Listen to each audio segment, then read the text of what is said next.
workable. Okay. Yes, some people are coming in late. So People are freaking out, I think. So this is the second part of the three-part lectures that I'm doing on Arabic natural language processing.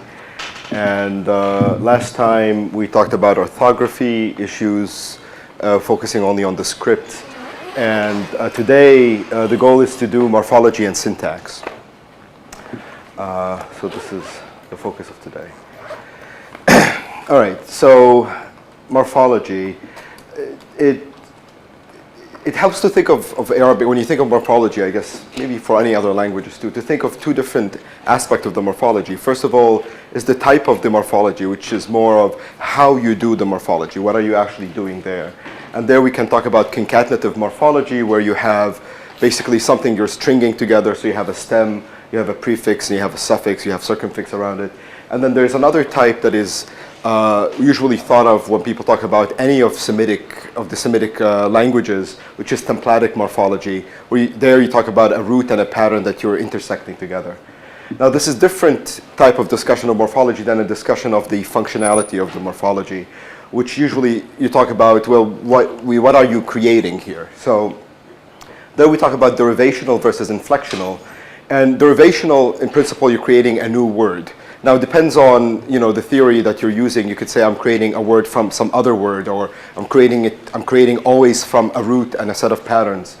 And in Arabic, this kind of derivation where you have a new word being created is templatic most of the time. Is what? Templatic. I'll get to the details of what these different types are. To contrast it with inflectional morphology, where you basically have the same basic word, meaning the basic,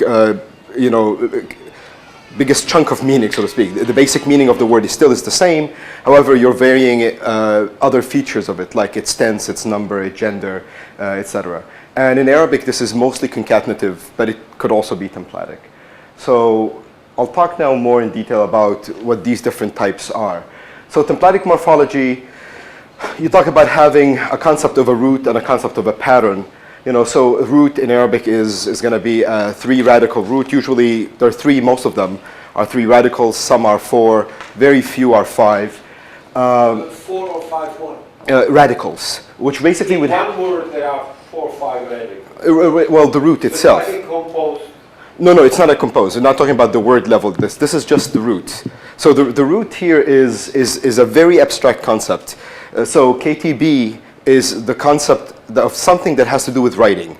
So it covers a lot of words that are derived from it. How many radicals do we have here? 3. Here you have 3 radicals, yes. Because K by itself means something. Yeah, well, not that the K by itself means something. The combination of K, T, and B together is what gives you the root in this case.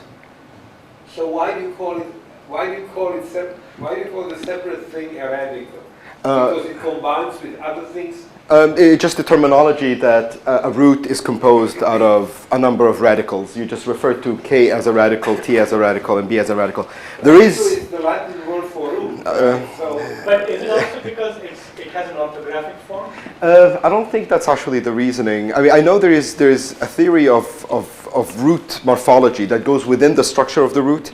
And there the claim is that actually each one of these contributes some meaning. So there is a study of like the pairs, that roots that have K and T at the beginning of them share some semantics. So KTB and KTD and KTM would share some semantic meaning. But it's really... That happens in a number of languages, and they're called pseudomorphisms. Right. So, and it's not really, I mean, I don't believe in it myself, yeah. But it's just a terminology to refer to these as the radicals and the whole thing as the roots. And then you get a pattern where you basically have a formation that has empty slots where the different radicals from the root will fit in. So this one here has an A and an E in it, and so the K, the T, and the B fill in, and you get katib this way. There's an inversion here because I'm displaying it in Arabic. Right. KTB has 2 realizations. Is it? No, this is the root. This is the pattern. This is the actual lemma. What's the pattern on the left? The pattern on the left is... Same root. it's the same root, but it's a different pattern, right? And here, that pattern is the pattern for creating the object of something or the result of the effect of something, and this is the doer of something. So here, katib is writer and maktub is something that is written. And it still comes from... It still comes from that root. The form is completely different as far as I Right. understand. Well, But it does come from the same root. right. It comes from the same root. Now you have to kind of abstract from the different Because surface the forms. A, B, and B are there too. Right. That's the point. And they are exactly, that is the point. They are there and they are in the same relative order. Arabic will make things look a bit different when they're written at this point because of the orthography. But if you go with a language like Hebrew, for example, with every form stays pretty much almost the same except for the last letter sometimes, you can see it better. You can see that the sequence is still there.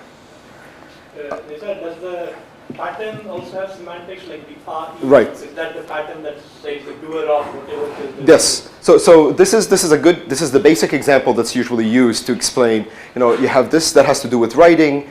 This has to be doing something. This is the something that was done, and then putting the two pieces together. Now it's the person who does the writing, and here it's the thing that's being written, and that's the assumption here usually. Now I'll show you cases where that's not the case anymore. So if I took eat instead of KPB, Right. that would be the person. Right, so if you have akala, which would be the root for eating, it would be akil and ma'kul, and that would be valid. Akil is a person who's doing the eating. And now here, it's also a person who does writing, a person who is a writer as a profession, right? So you have these semantic variations. Whereas an akil, not that eating as a profession does exist. I suppose there is. If you're an eater, as a profession, then that would be a possibility. But you can see here, katib has that specific sense of writer, but also the sense of somebody who does writing. Yes? Do you ever get order changes in your patterns?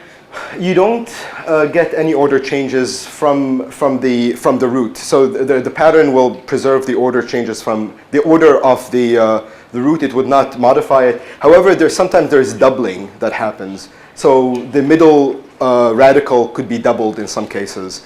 There are also cases where the second and third are both doubled. So it would be the equivalent of like katabtab, but it's not as common. And so the view is usually that this lemma or laksim here is constructed from the meaning from these two, but this has a lot of idiosyncrasy. I mean, this is the theory of how things work. In reality, it's much more complicated. So when you talk about the roots, so this is the notion of writing, like I said. So these are all words that are derived from that same root. So you have katab, kitab, which is book, something that is written, which is this maktub, but also letter, as in a letter that you send to someone. Maktaba is a library. It's derived with a pattern that specifies location of doing something. So the ma has some... The ma in that case, the ma and the ending also specify that, yes, there is a location going on. But notice, like, the maktab is an office, which is a location where you might do writing. Of course, you do other things in an office. You do other things in a library, like reading. But the location of a library is defined as maktaba, not as, maqra'a, which would be if a place you would read books. So there's a lot of idiosyncrasies there. I mean, it's an interesting... The decisions were all idiosyncratic in my view of how these things were derived. And here, for example, the maktab versus maktaba is an interesting case too, where the maktaba has a feminine ending. It's the same basic pattern of location, but there's nothing. It's not really clear why a library is feminine, whereas an office is masculine. I mean, it's. There are also other kind of additional complexities. We're talking about truth. Is that sometimes you. Yeah, go ahead. If somebody were to claim a neologism, which is like library, but meaning the place where you read instead of the place where you write, yes, would an Arabic speaker recognize what it was intended to be? Yeah. I would bet yes. Yeah. And there are lots of cases where people are coining new words. For example, one approach to taking foreign words and incorporating them in Arabic is not just to take the word and just change the phonemes, but actually create some underlying roots. And then, so you create some underlying root, and then you use a pattern that is an Arabic pattern for it. So one example I saw recently, which I was surprised because I've never seen this word before, was, so I knew always of the word demokratiya, which means democracy. So this is an exact mapping from democracy, right? But then they basically hypothesized that there is a root, democrat, which is a 5 radical root, and then they put it in a pattern called demokrata, which means democratization. So that ability is something that's interesting for languages, that have this, the level of abstraction of a root and additional power of patterns. How are the patterns made to accommodate 5 radical roots? There are some that are only used for, the patterns go by the specific root set. So there are a few number of 5 radical roots, and they have a small number of patterns associated with them. So there are less options than in the other cases. So this kind of borrowing happens in all languages. I'm not clear on what you mean. I'm not clear what you're saying is special about the way that Arabic does this. Right. So what's special in the case of Arabic in this case is that instead of saying taking the word democratization, instead of borrowing and saying it as democratization, actually just writing it that way and considering el-democratization or democratization or something like this, just making it part of the system, you actually hypothesize some new root, and then plug it into patterns. So democrata... That happens in all languages. You can argue that, sure, but this level of abstraction of actually taking it to the roots. Okay. All right.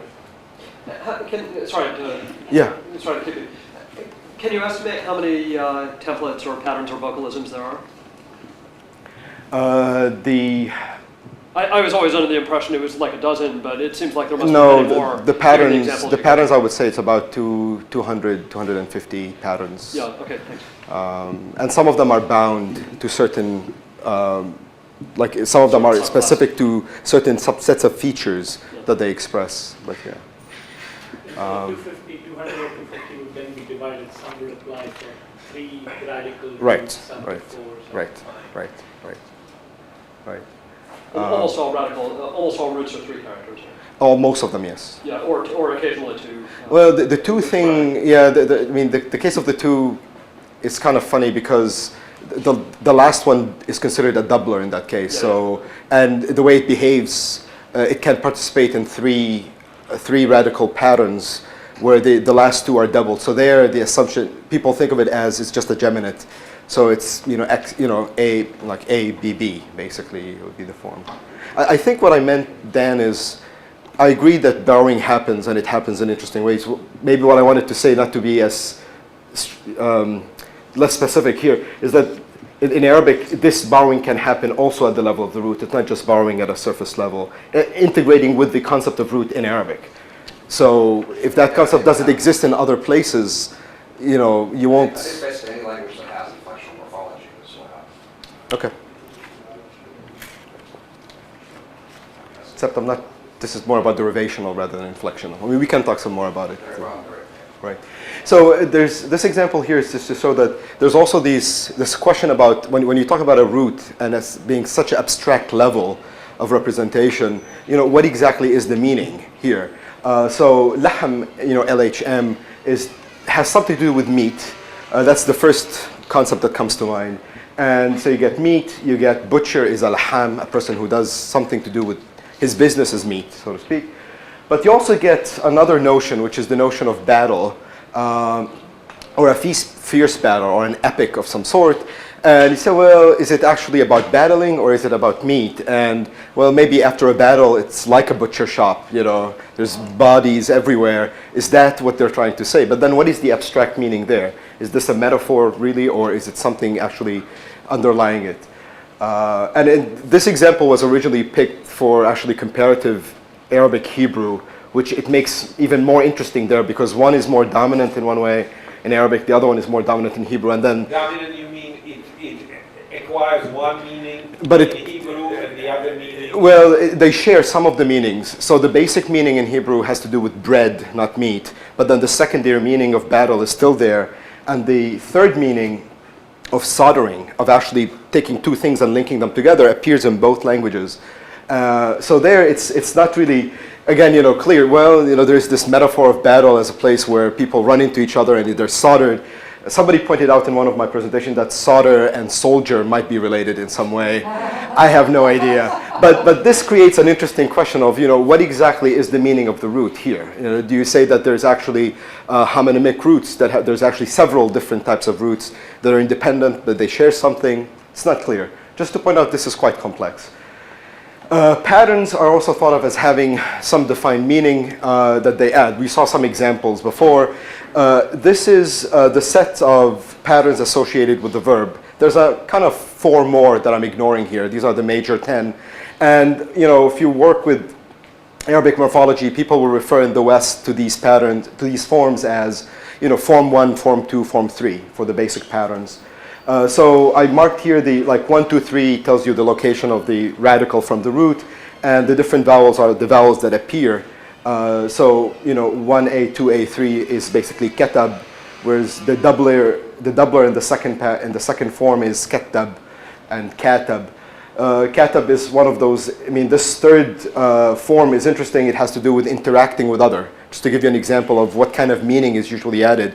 So when you do some action where you're interacting with someone else, so in this case, if you do the writing interactively, where you write to someone and they write back, that's corresponding. And that's how you get katab, meaning to correspond with someone. Qatal is to fight with someone, and because you need 2 people to be doing the qatal. Oh, the fighting is not actually shown here. It's the same pattern. It's the same pattern as this one, but qatal has to do with killing, and qatal is to be engaged in fighting, where you're both trying to kill each other. So that root is KTL, is that right? In that case, yes. Yeah. And it would just be similar, but with an L at the end. Yeah.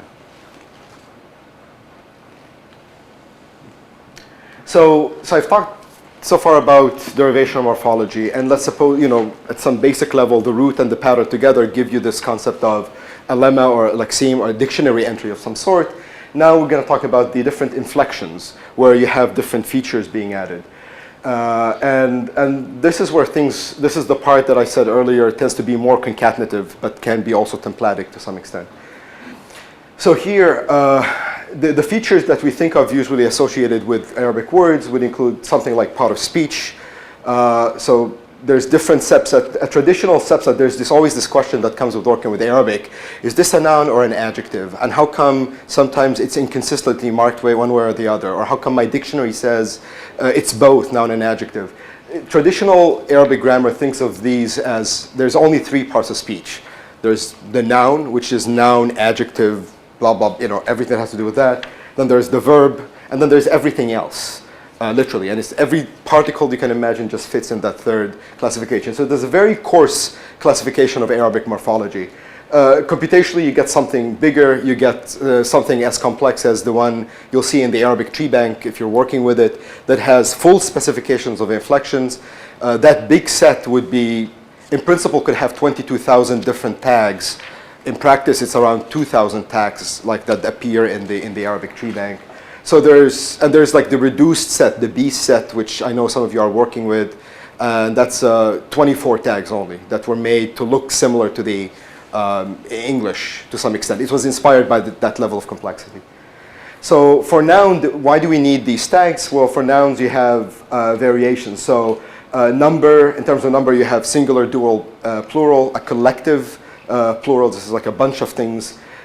Gender is masculine and feminine. That's similar to many languages. Definiteness is marked on the word.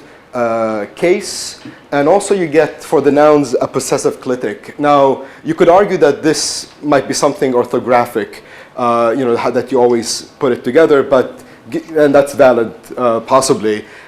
Given this definition of a word as basically being something that's separated between space, these are the features that you'll see between the 2 spaces. So you'll see a possessive clitic that says, his car or her car or my car.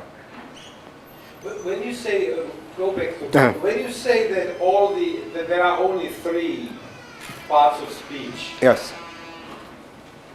Is it? Parts of speech designate a function of a word in sentence. Right. And that's not. So what does it mean? Right. So is the point that the particles are undifferentiated? They're not. Therefore, they don't have a definite function? No, they do have different functions. I mean, clearly So this is...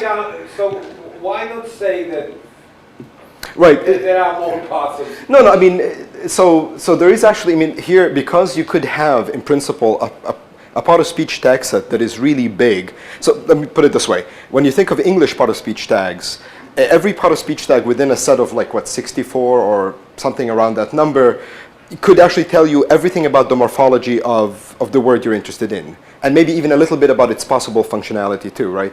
In Arabic, to be able to give a tag that would tell you everything about a word, you need this 22,000 number, right? So basically people here, I mean, when this view of, the traditional view of basically talking about three types, basically says, well, every possible variation of verbs, every possible inflection variant, you know, I'm not going to care about. I'm just saying, this is verbs versus noun behave functionally in a very different way, and that's enough to describe, you know, what's going on. Computationally, I agree with you. This is too coarse. It's not good enough.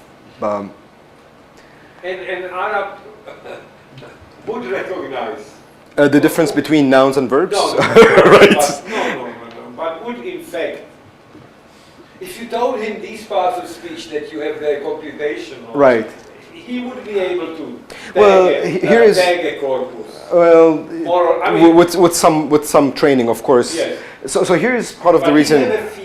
Right. You never native speakers Right. feeling for it. So right? here's, well, to some extent, yes. Except, see, the view is this traditional set is talking something about the morphology of the word rather than its functionality, right? So, and now this noun class includes a lot of things that look adjectival, right? And because you could use an adjective without a noun, without any problem, adjectives inflect fully the same way that nouns do inflect in Arabic. So there's a lot of information. You can just say, you know, the old, and you mean, you know, the old female or the old male and or whatever. And there you don't need to have a noun, right? In Arabic traditional view of the grammar, there is the word, you know, that refers to an adjective, but it's considered a functionality, that this noun is acting as an adjective. It's acting as a modifier. So that's, I mean, that's the kind of part of the problem, that you could use anything, either adjective or noun, in the place of a noun without any problems. So that's what makes it a bit harder to distinguish between them. No, the particles end up being subclassified by basically belonging in certain classes, where you actually end up saying, well, this is the auxiliary type 1 and this is the auxiliary type 2, but they're still considered, you know, subset of these classes. Now, for the verb, you get also a lot of features. So aspect, this perfective, imperfective concept I'll come back to again. It basically refers to this separation of when you talk about a verb, of something being completed or incomplete, right? So something that's completed tend to be in the past, and that's the tense that's usually associated with the perfective aspect. And something that is incomplete is something that I'm doing right now, or I'm planning to do, or I will do, or it's the idea of me doing it. And these subtle variations interact with mood to actually be all specified. Voice, active and passive. That, I don't know what you see. yeah, it's hard to explain. It's already hard to explain. Right, and the subject, of course, the person, number, and gender features of the subject also appear as part of the morphology of the verb itself. And similar to the nouns, where we saw that you could have a pronominal clitic at the end, you could have a pronominal clitic here too. But for the verb, it's the object. It's not, you know, well, for the noun, it was the possessive. And in addition to these, you could still have, again, given this orthographic definition of what you see on the paper between two white spaces, you can also get a conjunction and a preposition. So I'll show you an example of this. So here's a case of a noun, two nouns, and I marked in color, you know, the pieces that would appear in both of the forms. So this is one word. There's space here and space here. So you have a conjunction followed by a preposition, followed by an article, and then you get to the part that is the base of the noun, and you get a plural and a possessive. So you get this walil maktabat. So wa is the conjunction, l is the preposition, this is the al, that is the definite article, here's the basic noun, and here's the plural. This is a feminine noun, so it gets a feminine ending. Right, and if you, actually you would not see this here directly, but if you can recognize the Arabic script, you'll see that some letters in some cases are missing. So this A disappears, and I refer to it down here in this bullet at the bottom. So these are special cases where certain things, the orthography changes. And I'll come back to talking about this problem of segmentation and tokenization and how it becomes hard to decide what to do there. In this other word, biyut, which is the blue word, is houses. In that case, the noun and the plural are merged together. This is a case of broken plural, which is basically a class of making plurals by changing the pattern. So the basic form is bayt, and instead of saying baytin or baytat, just by adding a suffix, you create a totally different pattern word. And so this is the problem, and this is the case where it's templatic, but it's actually referring to an inflection. So how is that different from irregular plurals? So regular plurals, as in this case, for example, Like irregular plurals in English. irregular plural. It's very similar to irregular plurals. I mean, the mouse, mice, goose, geese are very similar. The issue in Arabic is that this is much more common. Sort of like house heights. Yes, house heights. Yes, so it's quite common. And verbs also have a similar behavior here. So there's just an example where it's and, will, we, say, it. And this is how, all these pieces, the conjunction, the tense marker, verb, subject and object. And that sequence is a standard sequence. That is a standard The one sequence. that you have on Yes, top of it. yes. So it's always going to be like that. It's always going to be like that within the word Then morphology. the tense first, then conjunction. No, thank God. Yes. Yes. Yes. Allah. Yes. So yes, within the word boundary, it's quite regular. You know exactly where things go. So this is kind of some of these slides were intended to introduce you to certain concepts that when you read about papers about Arabic morphology, you'll see these concepts repeated. So it's kind of assumed that you would know what's going on. So Arabic verbs in terms of the conjugation paradigm, let's say, you can talk about, there's two types of paradigms, one for the perfective, one for the imperfective. The perfective only has this feature that it only has suffixes. So sometimes it's referred to as the S form or the S stem because it has a suffix. And this one would have the P form or P stem because it has a prefix. But it really has a prefix and a suffix associated with it always in standard Arabic. That changes in dialects and in some other Semitic languages. So this is, of course, quite simplified. I did not include the feminine forms in here just for space. But this is also very regular. So here you get, you know where the circumfix is always going to go. You know where the suffix is going. Is the dual plural distinction still respected in all dialects? No.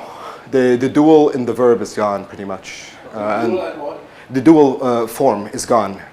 The dual for the verb. The dual for the noun still survives, but the dual form for the Dual verb. means, we in Czech have dual. Right. And like with both hands is dual, if you say something else. So is that how you have it? Not for hands in this case, but yes, for two individuals, like two people came. Or the two people, the president of this country and the president of that country met, and then they talked. The they talked is they too talked in that case. So yeah, I mean, in the dialect, this distinction is totally gone. It basically merges with the plural, so you only use plural form in that case. How about in MSA? In MSA, it's still there. I mean, yeah, it's enforced. This is one of those cases where in spontaneous speech is one of the hardest to produce continuously because you have to basically not just generate the form but also everything that agrees with it and every adjective that agrees with it has to also be in the dual, and it's just much easier to drop it and talk plural instead. So okay, so in terms of ambiguity, I'm making some distinctions here just to be able to talk. Excuse me, Yes. stay with it. Is there an academy like in France which keeps it preserved? And Right. So there is 5 academies actually. It's part of the problem. There is Cairo, Damascus, Amman, and Rabat, and I can't remember what the fifth one is. I wonder if it's Baghdad, I'm not sure. And they actually generate, in some cases, standards that's for new words that are slightly different. But their goal, as stated, is to preserve the standards, the classical. So a lot of this grammar is classical Arabic grammar, except that for modern day, you want to be able to plug in new words. And there'll be some, they're not all consistent with each other necessarily when it comes to new forms. Okay, so in terms of, when you talk about ambiguity here, so there is a certain amount of derivational ambiguity. So this is when you have the same root and the same basic pattern, you create, in principle, the same lemma, but then it means different things. So the meaning part is just very different. So the sequence qaida is, means a basis or a principle. It also means military base. So the first sense is the way I would talk about, a rule in mathematics, for example. The second one is about a base, and the third one is about the organization, Al-Qaeda. That's derived from that basic form with a definite article attached to it, right? So that, in a sense, a derivational ambiguity. There's nothing about the pattern or the root that is telling us how these things are different that but way. they use the word Qaeda because it is a base, right? Yes, but now... I mean, that's what they want to convey. Yes, and actually maybe even the ambiguity, the kind of something that's very principled, or you're bringing, that's implied there. I mean, that, we know that, but you still end up now with a noun that behaves in a special way sometimes because it's a proper noun, right? Now then you also get inflectional ambiguity. So the first example I used there of the taktub, which is you write or she writes, that's just, it's actually kind of an odd ambiguity. They have exactly the same form. This is across all Semitic for some reason, that you write, you male write, and she female writes are the same form for some reason. So this kind of ambiguity is always going to be there. You have to look at the word. Even if it's fully diacritized, you wouldn't necessarily know who's doing the writing. He writes is something else. He write is something else, and you female writes, write is something else. But So this is you male write? You male write, yes. And She female, yes, right. You also get segmentation ambiguity. So this is, for example, when you have a word like the one I have there with 3 letters, waw, jim, dal, it could be just the verb of he found, or it could be and grandfather, because you decide that the wa is the conjunction rather than part of the word itself. So remember the example that I showed you earlier with the L that deletes the alif. So there you also get more ambiguity, because for some reason nouns that start with L, you could end up having a sequence of 3 L's. And that is just, it's not that it's not allowed, it's what happens phonologically, some of the short vowels are deleted, so you end up with a situation where, remember the doubler, or the consonantal doubler kicks in, so one of the consonants is deleted. So you end up with basically 2 L's instead of 3, and you cannot tell that these 2 L's come because it was the preposition with the word, or is it the preposition with the definite article with the word. So that creates an interesting ambiguity there. Now, we've seen some of the cases where the optional diacritics create problems. So katib or katab, one is a noun, one is a verb, but they look the same without the diacritics. And you also get a big, this is kind of serious effect of the orthography interacting, where you get suboptimal spelling. So some of these forms, mentioned it in the first part of the, where you have the hamza appearing above and below the alif. Many times when people write, or hamza is the glottal stop.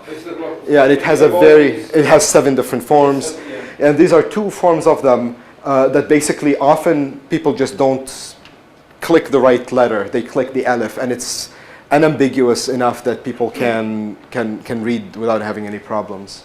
The ta marbuta, which was the feminine ending, sometimes is written without the 2 dots on top, so it's ambiguous with another letter that actually could have a different functionality altogether. And in this last case, you get also 2 different forms of ya with dots and without dots. And it's considered correct? Well, it depends. It depends who you talk to. I actually don't like to condemn it. I think it's just fine. It's just part of the complexity of the language. But some people some people consider that you really have to do serious editing on text to get these pieces to be correct.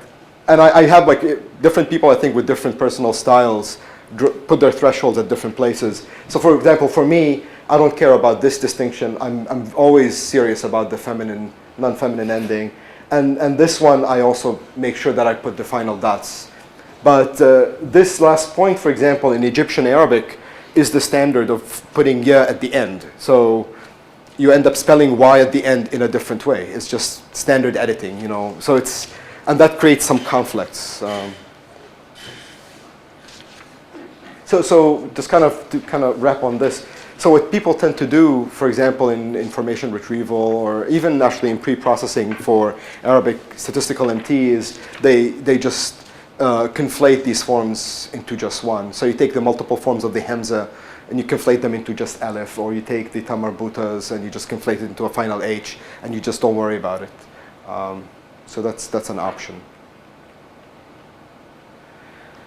So here's an example where you get multiple sources of these ambiguities all interacting. So this is a three-lettered word, B-Y-N, and you could have these different readings of bayyana, he declared, demonstrated, bayyanna, they, feminine, plural, did that. You know, bayyin, bayna, biyin, and bin, as in the name, ben. Now, to talk about, you know, giving numbers for like, what are we talking about here, it's hard to do this. So this is, I'm saying it with like that, with some reservations, basically. What I did, I looked in the Buckwalter lexicon, and this now is dependent, you know, measuring this derivational ambiguity. So this is like the case of qaida, meaning principle, or meaning organization. You know, this is going to be what the Buckwalter lexicon distinguishes. There might be cases where Tim Buckwalter did not distinguish between cases, so I don't have the numbers for these. This is quite harder to measure, of course. So there you get around, you know, 1.09 entries per token. So it's the same token, about 9% of the time it will have another form. Derivational ambiguity has to do with that we don't know what it was. We don't know what its meaning is. No, we know what the radical is, we know what the pattern is, but we don't know what the meaning is. That the meaning could have like a very different meaning. And what was that? I'm talking about word sense ambiguity. Yes, it's word sense. And Buckwalter, to be clear, actually marks, in many cases, marks the different words with a special marker saying this is the first sense and this is the second sense. This is necessary in some cases because the plural of one sense sometimes is different from the plural of the first of another sense. So you could have the same word, but the plural form, the broken plural especially, is different looking. So to be able to encode that information, he had to do the separation. What would this number be for English? It depends. I mean, like I said, this number here is not looking at, I mean, it defined great senses, right? So it depends on what you define as the unit of meaning that you're measuring over. This was basically only what he had defined as these are the enough splits to make. So I think it's a really hard number to come up with for any language, including Arabic. But how good is the coverage of Buckwalter's lexicon? Buckwalter is pretty good. I mean, he's continually updating it. It has over 37,000 lexeme entries. And most tokens that you find in the newspaper you would find there. With the correct analysis. Yes, except of course for things like proper nouns, right? Yeah. These are much harder to cover. But in terms of his coverage, I'm pretty confident with his coverage. Proper nouns will show up inflected as well. Inflected for some things. So proper nouns would have a conjunction sometimes attached to them. Also, a preposition can be attached to them. Less, you would not. I mean, in principle, you could have a possessive clitic like my Bill, kind of, or my John, but it's case markers do. But then most of the time they're not written. It's not written in the orthography, right? You won't see the nominative or the nominative, accusative, genitive tend to be just a short vowel, a diacritic, so it doesn't show anyway. And if you look at the spelling ambiguity, again, this is over the lexemes, not the forms of the words themselves. You get about 1.28 forms that have the same basic dictionary entry. Now, what I did, and again, these numbers, you have to say like which source and what version of. So this is the tree bank 1 version 2, which has a kind of a simplified Backwalter analysis where, for example, case is not indicate. If the case is not shown, he doesn't mention it at all. So in those, so if it's nominative, accusative, or genitive, it doesn't really matter. That distinction is not made. In the third version of the same tree bank, that distinction is made. And in that case, the number 2.5 jumps to 8.5 when you make these full distinctions. Yes, yes. So it's and I think the 8.5 is more proper kind of comparison with the English numbers. Kind of, I mean, if you're interested in doing translation into English, nominative versus accusative might not make a big difference unless you're interacting with parsing. So then it would be interesting. Yes. And that graph is for cases where the diacritics are left out. Yes, yes. So basically everywhere, I mean, it's really a feature of, partly now, the most recent version of Backwalter produces all the inflections all the time. So every entry will basically have all the possible inflections specified for it. And then the tree bank, they kept that, so they basically selected whether it's nominative or accusative or genitive every case. Whereas in the first 2 rounds of working on the tree bank, they didn't do that. All right. So this was all, interesting, but now, well, we have this corpus and we need to work with it, and what do we do, right? And here I basically describe what has been, what approaches people have taken, and kind of let you decide what would work for you. Is for every level, every kind of choice has advantages and disadvantages associated with it. So you can talk about a natural token, which is basically the word as it appears without without touching it at all. So just go for the spaces and split on those. And here you would have, additional characters. Remember that tatwil or elongation character that might actually be as part of the word. And unless you're interested in computationally modeling elongation patterns in Arabic, this is probably something you want to get rid of, right? So I kind of refer to this as the natural token as it appears. But the word really doesn't have those extra, graphic features that are part of them.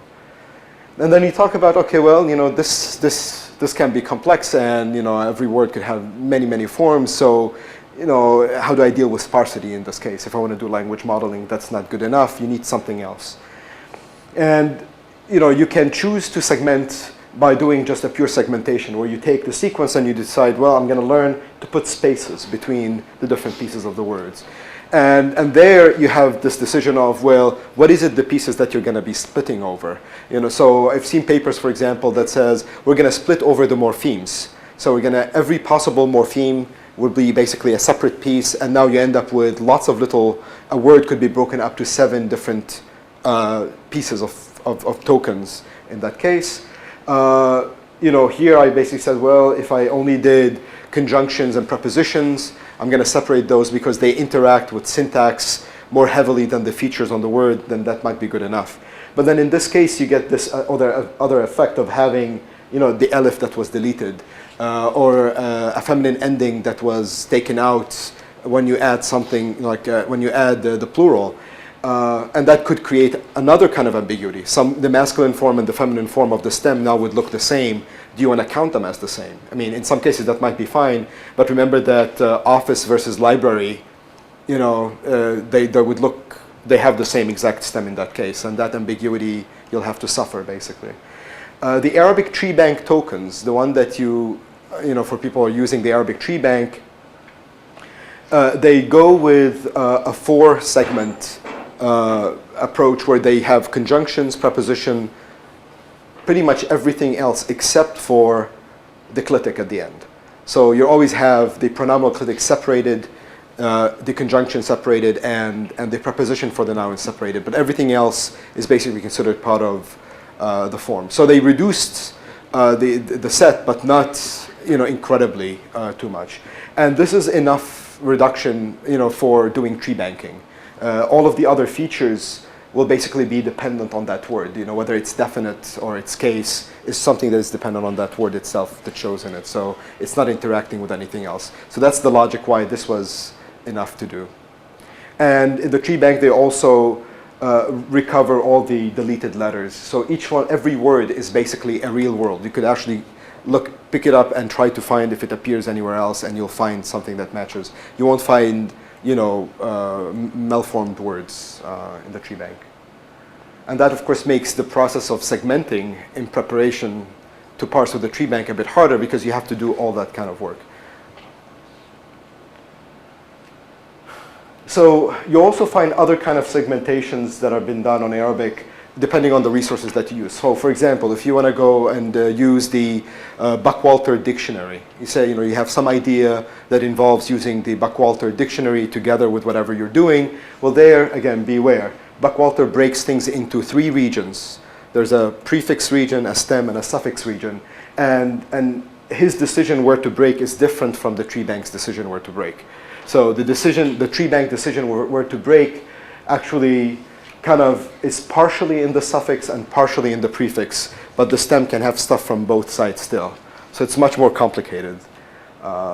So many times you see people like... This has to do with search in a dictionary. This has to do with a specific kind of a specific dictionary that was used. So, yes. I mean, why do you care? I'm thinking of German now. Okay. Or where there are something with gas, something, etc. You can't look it up in the dictionary with the Right. K in front. Right. You have to get to the stem Right. to look it up. So Right. is that the reason why we want to break it up? Because we will look for it in the dictionary under the stem. Right. So not exactly. No. No, not exactly. Although close. So this decision was made.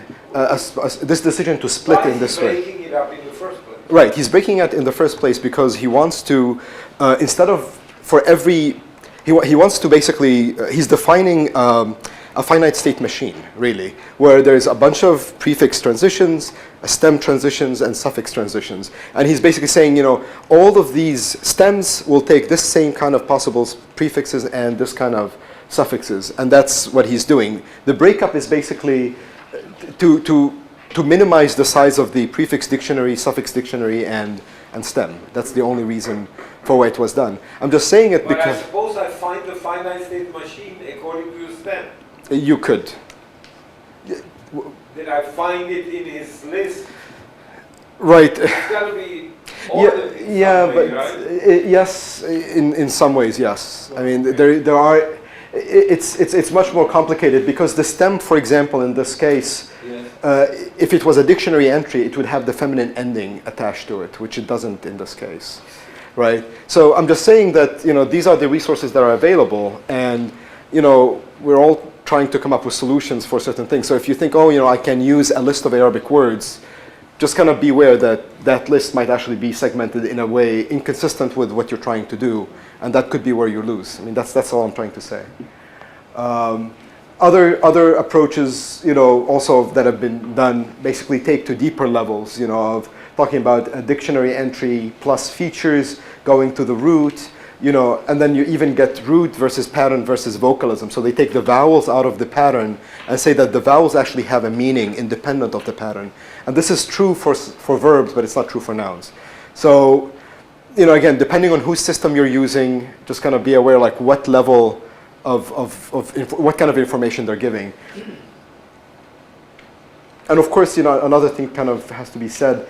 The less work you do on the word, the less decisions you have to make on disambiguating all the possible things you could do, right? So when you go to this level, deeper level, you could have multiple dictionary entries and multiple things that are going on, that you have to basically pick from later on to move to the next step. But if you for example, stop at doing this kind of segmentation, where you say, I'm just going to separate the conjunction, and that's the only decision I'm making. So you don't really need to know if the rest of the word is a noun or a verb. It doesn't really matter. All you care about is this a conjunction or not a conjunction? So and this task of separating the conjunction and the preposition does quite well. It's like in the order of like 99.2 accuracy on the word level. So people feel solid about it. Okay, I'm not going to go into these. This is just a list of references for things that are for actually a lot of the examples that I used where they came from. And I'm going to move on to the next step with syntax. Okay. So syntax. So even though we finished morphology, we're still not going to be done with morphology. Morphology is the most interesting part about Arabic, I think, for Arabic and LP. That's why most of work that's done is on the morphology. First, there's a lot of interaction between morphology and syntax. So, things like pro-drop and subject conjugation, I mean, that's similar to many other languages. But since, remember earlier we talked about the object clitics appearing as part of the verb form, well, that means that the morphology, a morphological system, a morphological analyzer should know something about whether the verb is transitive or intransitive. And that's really more of a syntactic type of information. You're trying to tell it about, the subcategorization to some level of that verb. So whether, a verb that's transitive can take a subject suffix and an object clitic, but then a verb that is intransitive cannot take the object, right? So these kind of distinctions you will see handled at some level in the morphology. Am I to think that this plus means the plus means that it is in the word itself. It is in the word. Yes. So the object is, the verb and object are fused together. Yes, are fused together. Right. Right. And then you also get, and I don't talk about this much later, but you could have a case where you have the verb and the object clitic, and then the subject is a complete NP that comes later, right? So as you're doing your parsing, you should know, well, there is actually the object I saw already. It came from the morphology. Then I have my NP. The different kind of interactions also between morphology and syntax, you see sometimes you get full agreement. So agreement is one of, this is also happens in many languages. Just kind of to point some interesting things here. So you can get full agreement between nouns and adjectives in terms of number, gender, definiteness. But you can also get a certain amount of partial agreement where they would only agree on gender. And this is one of the cases we'll talk about later with the verb and the subject, that sometimes there is partial agreement and sometimes there is full agreement. And there is interesting ways that happens, why that happens. Definiteness is another interesting feature that does interact with structure, and I'll give you more examples of these too. So definiteness here can be either definiteness that's intrinsic on the noun, so like a proper noun is considered to be definite by definition, whereas a noun, a common noun, would have a definite article attached to it. By the way, if I'm gonna run out of time, I already kind of knew, please let me know. I am out of time. Yes. Oh shoot. Well, let me We started late, so. we started slightly late, and I knew this was a really long discussion, so I can stop when, let me finish the slide, and then before we go into the syntax. So other interactions with morphology, case, obviously, whether the case of nominative is accusative is something that interacts with the structure. To some extent, Arabic has almost word-free order in certain cases, but then because of the effect of modern standard not being a living language, most of the time in actual text, there's very strict order that is used.